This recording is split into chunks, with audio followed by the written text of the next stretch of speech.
3 professional killers. 1 billionaire CEO. 0 security. It should have been a massacre at Le Bernardin restaurant. Instead, a man in a server's uniform emerged from the shadows and did the impossible.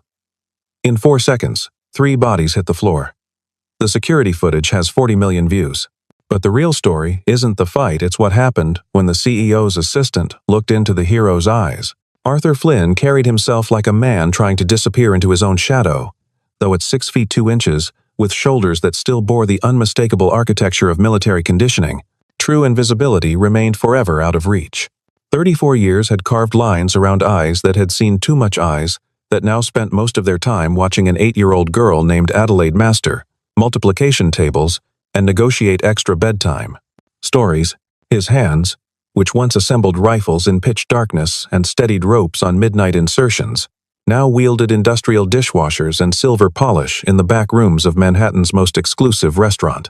The transition from Navy SEAL Team 6 to single father had been neither gradual nor voluntary.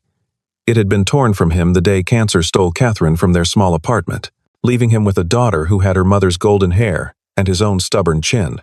He worked nights when Adelaide stayed with Mrs. Chen next door, an arrangement that allowed him to walk her to school each morning and help with homework each afternoon. The restaurant job paid enough to keep them in their Queens apartment, far from his former life's chaos, far from questions he never wanted to answer. His supervisor knew him as quiet, reliable Arthur who never missed shifts and never complained about staying late. The waitstaff barely noticed him at all, which was exactly how he preferred it. Callista Evelyn moved through the corporate world like a blade through silk, smooth, precise, leaving barely a ripple in her wake. At 33, she had mastered the art of being indispensable while remaining largely invisible, the kind of woman who could defuse a billion-dollar lawsuit with a phone call, but whom security guards still occasionally asked for identification. Her wardrobe consisted entirely of colors that whispered rather than shouted: charcoal, navy, pearl. And she wore her dark hair in a style that suggested authority without demanding attention.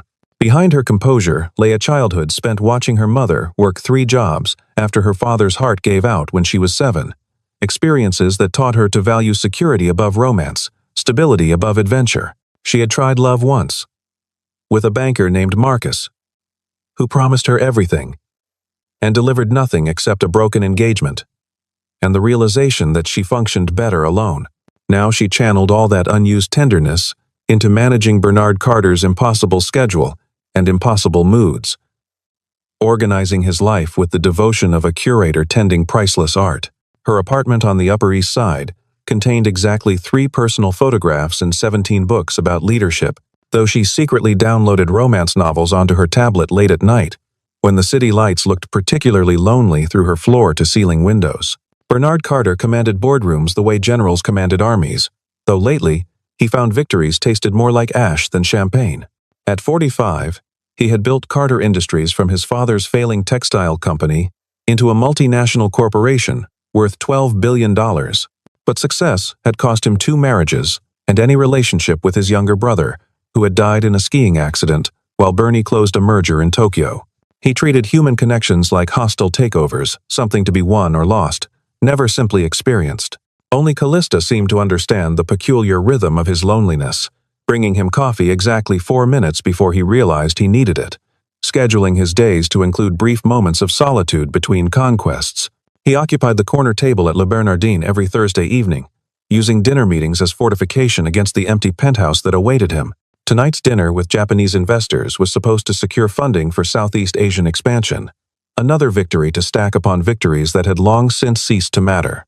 The men who entered the restaurant moved with the coordinated purpose of a pack, and Bernie's mind, always calculating odds and exits, recognized danger in the half-second before the first fist flew toward his face. The attack unfolded with choreographed violence, as if the 3 men had rehearsed this moment in empty warehouses and darkened lots. The first attacker, broad-shouldered with a spider-web tattoo creeping up his neck, grabbed Bernie by his Italian lapels and yanked him from his chair, sending aged whiskey in a crystal tumbler cascading across white linen. The second man, leaner but faster, drove a knee toward Bernie's ribs while the third circled behind, cutting off escape routes with the patience of someone who had done this before. Callista, seated to Bernie's left, found herself shoved backward, her chair toppling as her hands instinctively reached for Bernie, even as physics and momentum carried her away from him. The Japanese investors scrambled backward, one elderly gentleman falling hard against marble, his glasses skittering across the floor like frightened insects. Screams erupted from nearby tables as diners abandoned $1,000 meals, designer heels clicking frantically toward exits that suddenly seemed impossibly distant. Arthur had been transferring clean glasses from the service station when peripheral motion triggered instincts that 5 years of civilian life hadn't quite managed to bury. His body moved before conscious thought, engaged the kind of muscle memory that lived in bone and sinew rather than mind. The first attacker never saw him coming. Arthur's palm strike connected with the man's solar plexus, with the precise force needed to drop without killing, followed by an elbow to the temple that guaranteed unconsciousness without permanent damage. The second attacker managed to turn, managed to throw a wild haymaker that would have been devastating had it connected with anything except air. Arthur slipped inside the arc, his hands finding pressure points with medical precision, and the man crumpled like a marionette with severed strings. The third man reached for something inside his jacket, knife or gun. It didn't matter because Arthur's foot swept his legs while simultaneously controlling the weapon arm, a move practiced 10,000 times in dust and mud and blood. The man's head met marble with a sound like a dropped melon, and then silence descended, except for the crystalline tinkle of a still-spinning wine glass and Callista's sharp intake of breath. Police sirens wailed through Manhattan streets, while Arthur stood among 3 unconscious bodies, his breathing barely elevated, his shirt still tucked, looking for all the world like a man waiting for a bus, rather than someone who had just prevented an execution. The responding officers approached him with the wary respect reserved for dangerous things, temporarily allied with their purpose. He answered their questions with military brevity. Yes, he had intervened. No, he didn't know the attackers. Yes, he was uninjured, while his mind calculated the media attention this would generate and what it might mean for Adelaide. When reporters burst through the doors, he turned his back to their cameras and requested to give his statement away from the crowd. Callista watched him navigate the chaos with fascinating calm, noting how he positioned himself to keep exits visible, how his hands never quite relaxed even as he projected perfect control. Bernie, holding a cloth napkin to a split lip, kept staring at Arthur like he was trying to solve an equation that shouldn't exist. This man who moved like special forces but dressed like service staff, who had saved his life, then tried to vanish into the background, as if heroism was something to be ashamed of. When the detective finally released him, Arthur slipped out through the kitchen exit, but not before Callista memorized the way he walked, controlled, purposeful, carrying invisible weight. The video surfaced online within 3 hours, shot on someone's phone from behind an overturned table, showing only Arthur's back and the fluid destruction he visited upon 3 larger men. By morning, it had 7 million views and climbing. Adelaide discovered it when her friend Emma showed her during lunch. And Arthur's heart nearly stopped when she came home that afternoon, eyes shining with pride and confusion. "Daddy, is this you?" she asked, holding up the tablet with small hands that trembled slightly. He knelt to her level, brushing golden hair from her face, and told her yes, it was him, but it was nothing special, just helping someone who needed help. The way they helped Mrs. Chen with her groceries. She hugged him then, fierce and sudden, whispering, "I knew you were a superhero." And he held her while something inside his chest cracked like ice in spring. Callista appeared at his apartment building 2 days later, having obtained his address through methods she didn't care to elaborate upon. She found him in the small playground behind the complex, pushing Adelaide on a swing while autumn light painted everything gold. He saw her coming, of course he did, but didn't run, just kept pushing the swing in steady rhythm while Adelaide sang a song about butterflies. "Mr. Flynn," Callista said when she was close enough to speak without shouting, "I wanted to thank you properly." He glanced at her, taking in the designer coat and shoes worth more than his monthly rent. The careful way she stood on grass, like she was afraid of leaving footprints. "No thanks necessary," he replied, his voice carrying the hint of an accent that suggested southern origins beneath the neutral tone. Adelaide twisted on the swing to look at the pretty lady, and something in her 8-year-old assessment must have passed muster because she announced, "I'm Adelaide, and this is my daddy, and he's really strong." Callista smiled then, the first genuine expression Arthur had seen from her, and introduced herself with a gravity that made Adelaide giggle. Bernie's summons came through official channels. A courier-delivered letter, on company letterhead, requesting Arthur's presence at Carter Industries headquarters, the tone carefully balanced between invitation and command. Arthur stood in the 43rd floor office, surrounded by glass and chrome and modern art that cost more than houses, feeling underdressed in his only suit, while Bernie paced behind a desk the size of a small boat. The offer was predictable money for silence, a better job for cooperation, the standard corporate response to inconvenient heroism. "I'm not interested in your money," Arthur said, his voice flat as Kansas prairie. "I just want to be left alone."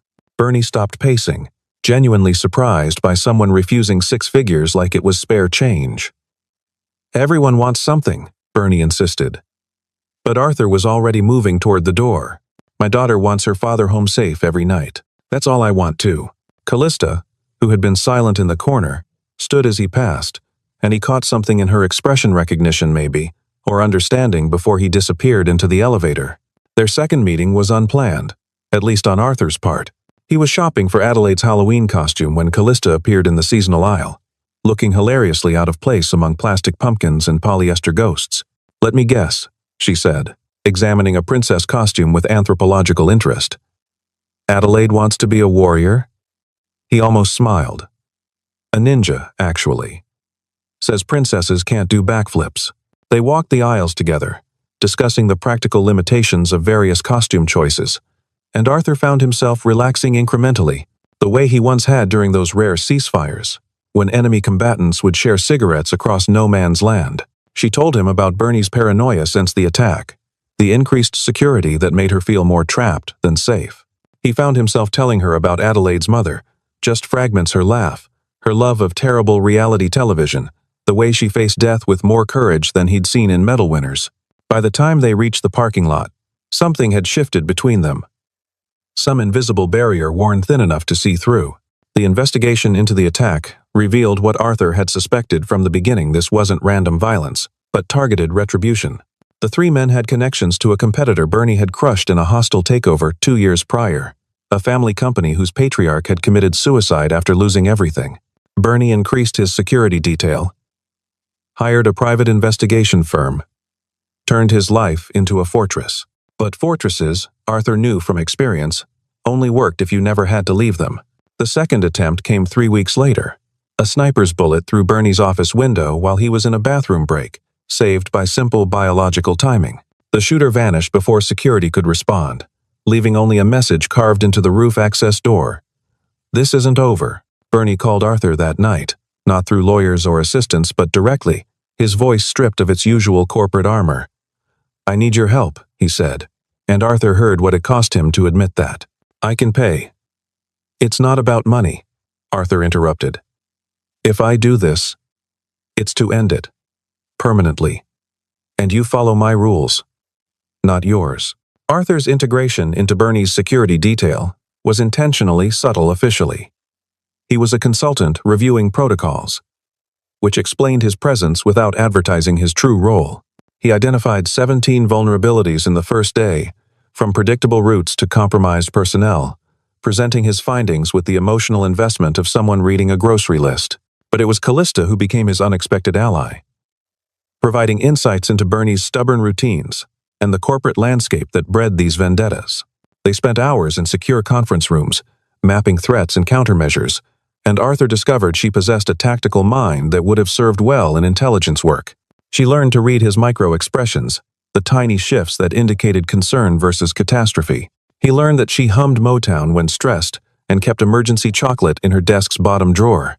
Adelaide, with a child's intuition, began asking when the pretty lady would visit again, and Arthur found himself without good answers. The third attack was prevented only because Arthur had insisted on varying Bernie's schedule, forcing the CEO to take different cars at different times, sometimes doubling back or switching vehicles mid-route. They caught 2 men planting devices in the parking garage, professionals who said nothing during interrogation, but whose equipment bore hallmarks of military training. Arthur recognized the escalation pattern. This would continue until someone ended it definitively. He pulled Bernie aside after the arrests, speaking with the quiet intensity that made generals listen. "They won't stop. Each failure makes them more desperate, more dangerous. Next time they might go after people you care about." Bernie's eyes flicked to where Callista was coordinating with federal agents, and Arthur saw what the CEO would never admit she was his weakness. The one person whose loss would actually wound him. "What do you suggest?" Bernie asked, though his tone suggested he already knew. "We make them come to us," Arthur replied. "On our terms, our ground. End it all at once." The trap required delicate orchestration, a supposedly secret board meeting at Bernie's estate, information leaked through channels they knew were compromised. Security, obviously, but not suspiciously reduced. Arthur positioned Adelaide with Mrs. Chen's sister in New Jersey, far from any possible danger, telling her he had important work that would keep him away for just one night. She hugged him goodbye with the solemnity of someone who understood without being told that this was different from his usual absences. The estate sprawled across 40 acres of Westchester County, a monument to success that felt more like a museum than a home. Callista arrived in the early evening, having insisted on being present, despite Arthur's objections. "If something happens to Bernie, I need to be here," she said, with the kind of finality that ended arguments. They waited in Bernie's study. A room lined with first editions no one read, and awards no one cared about, while Arthur monitored approaches through cameras he'd personally installed. Bernie paced, unused to being bait, while Callista sat perfectly still, her composure belying the white knuckles gripping her phone. They came at 2 in the morning. Not 3 men this time, but 7. Moving through the grounds with professional coordination. Arthur watched them on monitors, recognizing military movement patterns, hand signals that spoke of shared training. The leader was new, a scarred man with dead eyes, whom the files identified as Silas, a former security contractor with Bernie's company, who'd been terminated for selling industrial secrets. This wasn't just about money or revenge anymore. This was personal vendetta wrapped in professional execution. Arthur activated predetermined protocols, sealing certain areas while leaving others invitingly open, funneling the attackers toward the main house's east wing where he'd prepared his reception. He handed Callista a secured phone, meeting her eyes with an intensity that made her breath catch.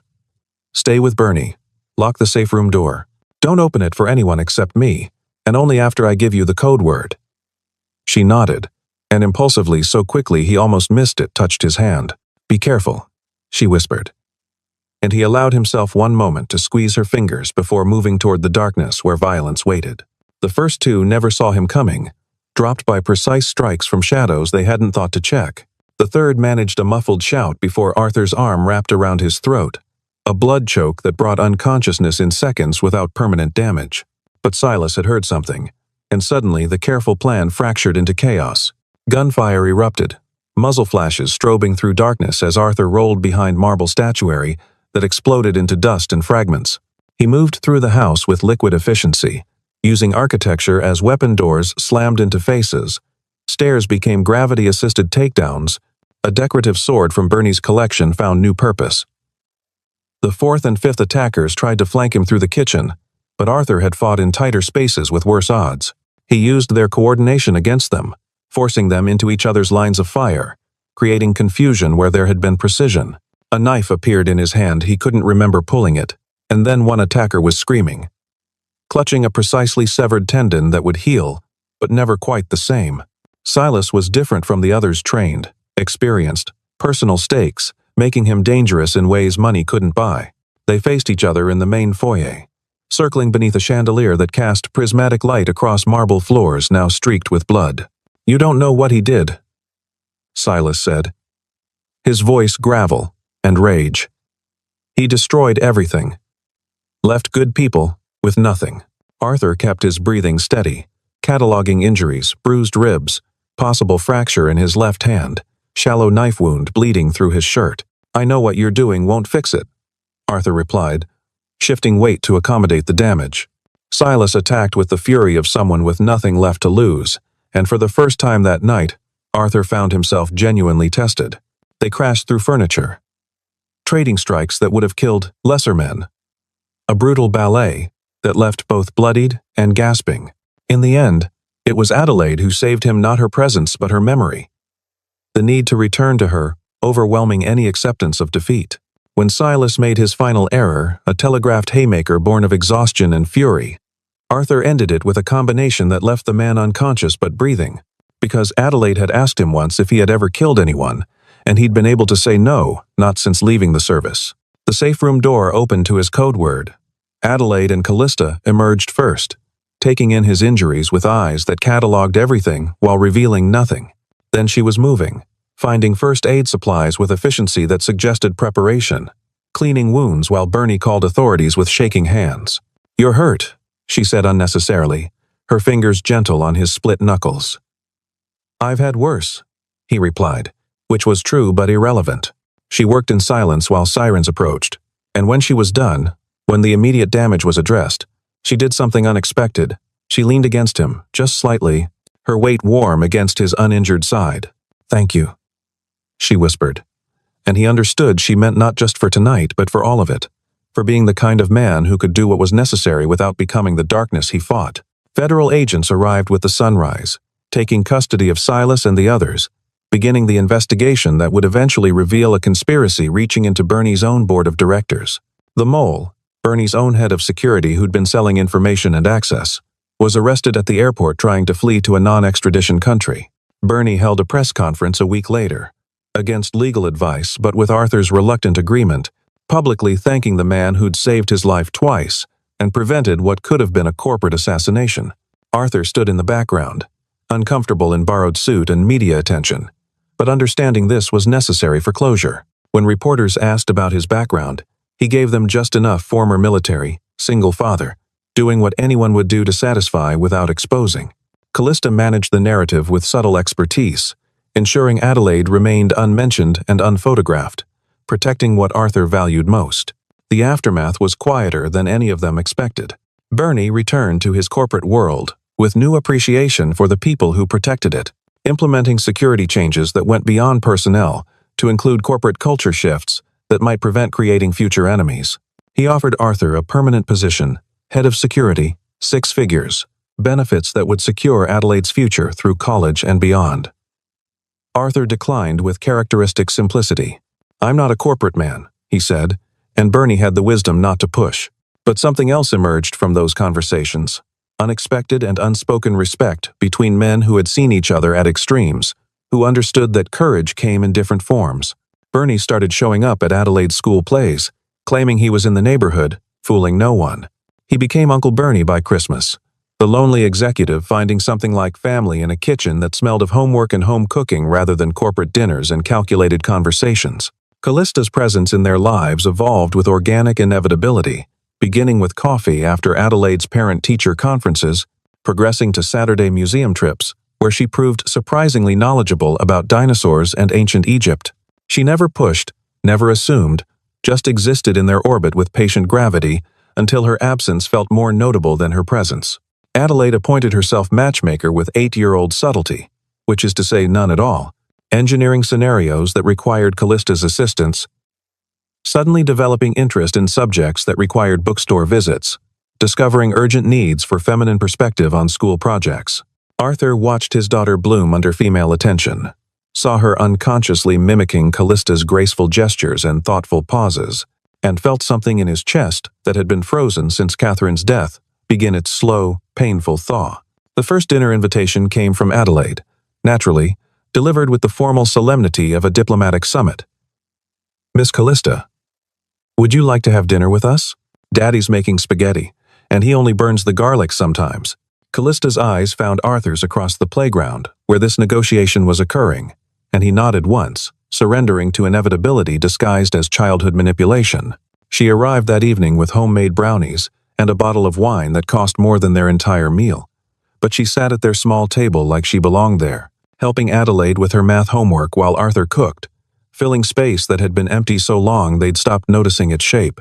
After Adelaide fell asleep on the couch, exhausted from excitement and too much dessert, they sat on the fire escape watching Queens pretend to be Manhattan, sharing the wine and silence that said more than words could manage.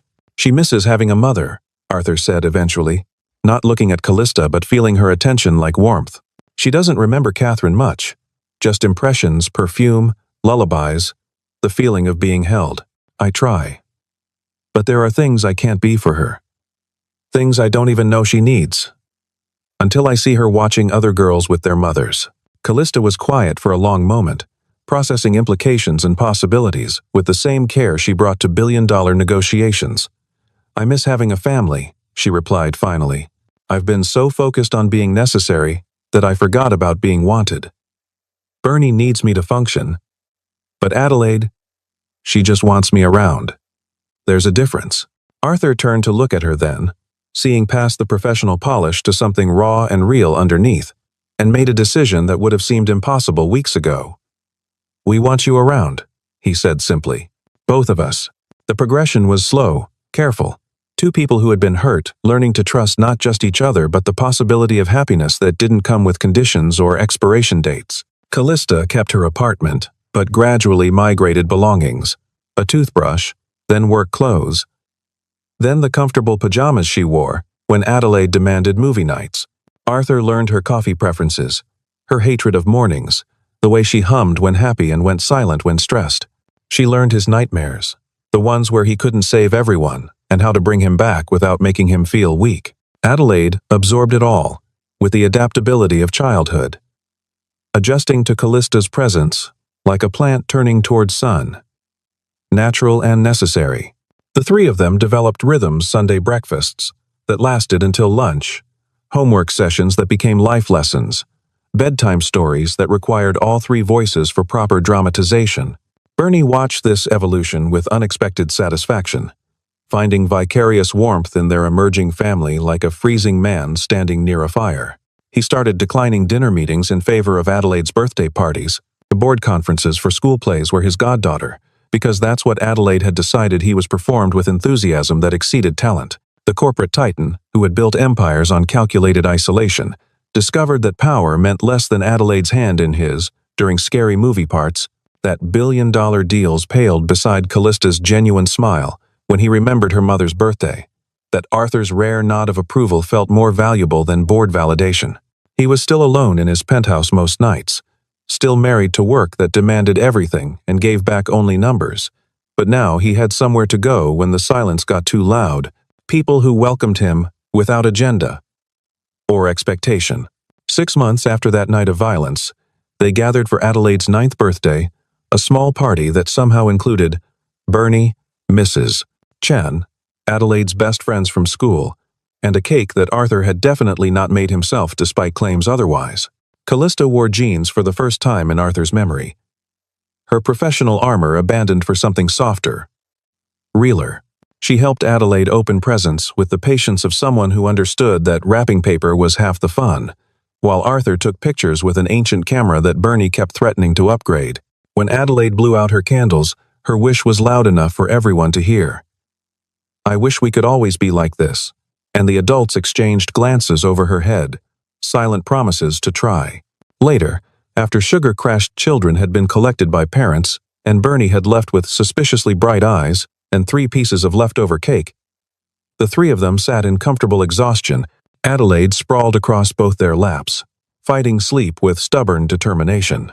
"Tell me the story," Adelaide demanded, her voice muzzy with approaching dreams, and Arthur began the familiar narrative how he met Callista, carefully edited for young ears, transformed into fairy tale, where the sad knight saved the kingdom, and found the clever princess who helped him remember how to smile. But halfway through, Callista took over. Adding details Arthur hadn't known, she'd noticed how the knight was actually saving everyone long before the dragon appeared, how he made sure everyone got home safe every night, how his strength wasn't in his sword, but in his heart. Adelaide fell asleep before the ending. But they finished it anyway. For themselves. For the truth that lived between words. Arthur carried Adelaide to bed while Callista cleaned up, domestic choreography they'd developed without discussion, and when he returned, she was standing by the window watching the city lights, looking like she belonged there. Like she'd always belonged there. "I love you," she said without turning around. The words, simple and devastating. "Both of you. I didn't mean to, didn't plan it, but somewhere between dinosaur museums and burned garlic, it happened anyway." Arthur crossed to her in 3 strides, turning her to face him, seeing his own terrified hope reflected in her eyes. "Catherine would have liked you," he said, which was its own kind of declaration. "She would have said you were too good for me, too smart, too everything, and she would have been right. But she also would have told me to stop being an idiot and kiss you already. So he did, there in his small kitchen with dishes still in the sink and Adelaide's artwork covering the refrigerator, kissing her like a man who'd forgotten he was allowed happiness, who was remembering it all at once. When they broke apart, both breathing unsteadily, she smiled, with a radiance that transformed her face. "So what now?" she asked, and he pulled her close, feeling her heartbeat against his chest, steady and sure. "Now we do what Adelaide wished for," he said. "We stay like this, always." The wedding was small, just as they wanted Adelaide as flower girl and ring bearer and maid of honor all at once. Bernie giving Callista away with tears he blamed on allergies. Mrs. Chen crying openly in the front row. They exchanged vows in the botanical gardens, where Adelaide had first decided Callista was acceptable, promises that acknowledged the past while embracing the future. Arthur spoke of finding light in unexpected places, of second chances that felt like first choices. Callista talked about discovering that home wasn't a place but people, that love wasn't just romantic movie moments but homework help and burned dinners and someone who made you feel safe enough to be yourself. Adelaide interrupted the kiss to announce that finally, officially, she had a mom, and the small gathering erupted in laughter that felt like blessing. The reception was in Bernie's garden. His wedding gift was paying for everything, despite protests, and as Arthur watched his wife and daughter dancing badly to music that was probably too loud for the neighbors, he felt Catherine's absence like a gentle presence, approval from whatever came after, permission to be happy without guilt. They moved to a larger apartment in the same building because Adelaide insisted Mrs. Chen was family, and families stayed close. Arthur took a position teaching self-defense at the community center, finding purpose in preparing others without violence being the only option. Callista scaled back her hours with Bernie, who had somehow acquired 3 more assistants to compensate, focusing on consulting work that let her be home for after-school snacks and evening stories. Their life wasn't perfect. Arthur still had nightmares. Callista still struggled with work-life balance. Adelaide still asked about her first mom, with questions that had no easy answers. But it was theirs, built on foundations of choice rather than chance, strength rather than fear.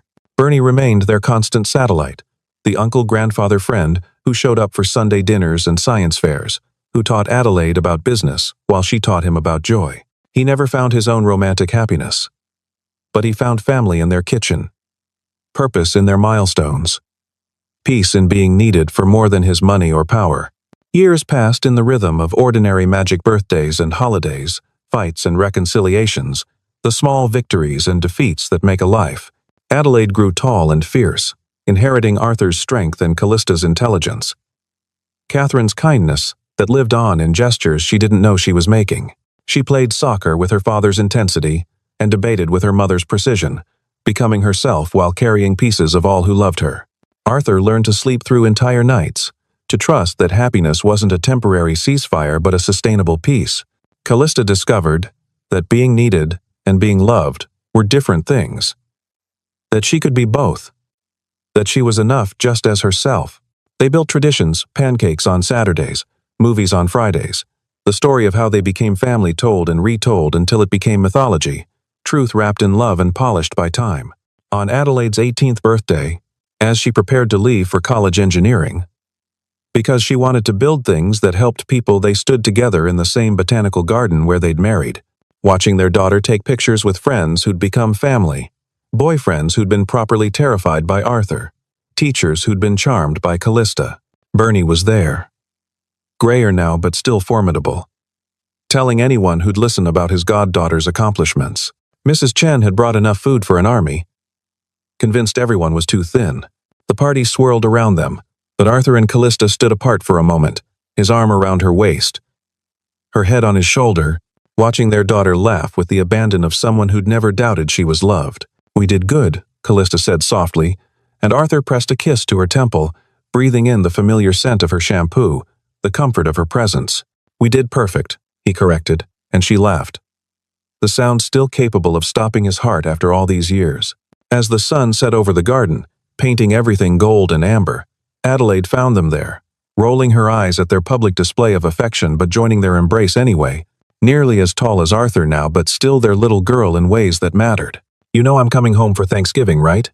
she said, as if they hadn't already planned the menu and argued about turkey versus ham, and Christmas, and probably random weekends when I need real food.